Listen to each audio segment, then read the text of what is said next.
Bonsoir Sam, effectivement nous sommes en direct depuis le marché de Papeete, un marché qui est fermé depuis un mois. Évidemment ça change nos habitudes alimentaires, alors on va en parler avec Theori Tiurure Liqui qui est diététicienne et nutritionniste et qui fait partie de l'association des nutritionnistes de Polynésie. Bonsoir. Bonsoir, bonsoir à la population qui nous regarde ce soir. Alors évidemment ça change nos habitudes, comme le disait Sam, il y a il n'y a pas de marché, il y a pas de vendeurs au bord des routes, il y a des boutiques qui sont fermées également. Comment on fait pour éviter de manger uniquement des pâtes et du riz, et quelles sont les conséquences de cette alimentation un petit peu monocorde? Alors si nous disposons d'assez de ressources financières, bien entendu avant tout, il nous est possible de nous approvisionner tout en respectant ces règles de confinement dans les enseignes ouvertes ayant cette autorisation. Donc pour pouvoir manger varié, puisque c'est ta question, on peut déjà commencer par organiser nos repas et préparer à l'avance le menu de la semaine qui va ensuite constituer la base de notre liste de courses.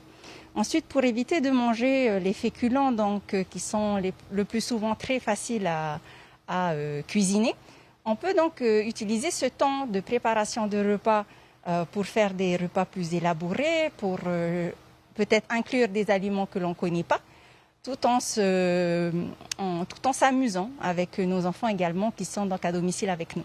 Et qu'est-ce qui va se passer si on continue à manger surtout des pâtes et du riz pendant plusieurs semaines comme ça? Alors, si on continue sur cette lancée, ce qui risque de nous guetter si nous n'avons pas une activité physique adaptée à notre santé, c'est tout simplement la prise de poids. Voilà. On pourra éventuellement parler de carence, mais c'est vraiment dans des cas très extrêmes où la personne ne pourra ni accéder à des fruits et légumes, qui sont les principales sources de vitamines.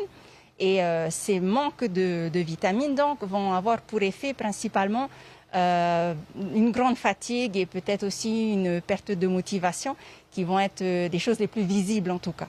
Justement, quand on est en confinement, on s'ennuie, on grignote, on mange un petit peu toute la journée. Comment est-ce qu'on peut éviter ça? Alors, ce qu'on peut faire pour éviter cela, c'est vraiment l'organisation. C'est-à-dire qu'auparavant, avant le confinement, nous avions une vie rythmée et qui était rythmée par le temps du travail ou le temps des activités des enfants. Et ce temps n'est plus comblé. Donc, ce que l'on peut faire, c'est réellement de s'organiser, de mettre en place des rituels, de mettre en place des nouvelles habitudes qui sont adaptées à ce confinement, mais qui sont également adaptées aux personnes qui vivent avec nous. Et dans ces nouvelles habitudes, on peut y inclure le temps de préparation de repas qu'on a tendance à négliger en temps normal. Et avant ce temps de préparation, ce qui est vraiment le plus important, c'est la réflexion.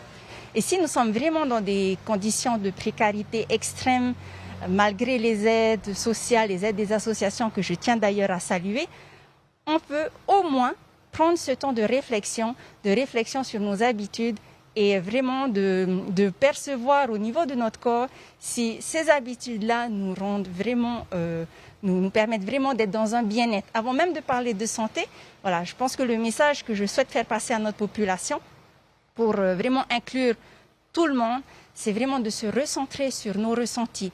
Est-ce que cette alimentation que j'ai me permet de bouger avec facilité, me permet d'être en joie? Si ce n'est pas le cas, à ce moment-là, les ressentis que l'on a, qui sont plutôt désagréables, vont nous montrer qu'il est temps de faire un changement.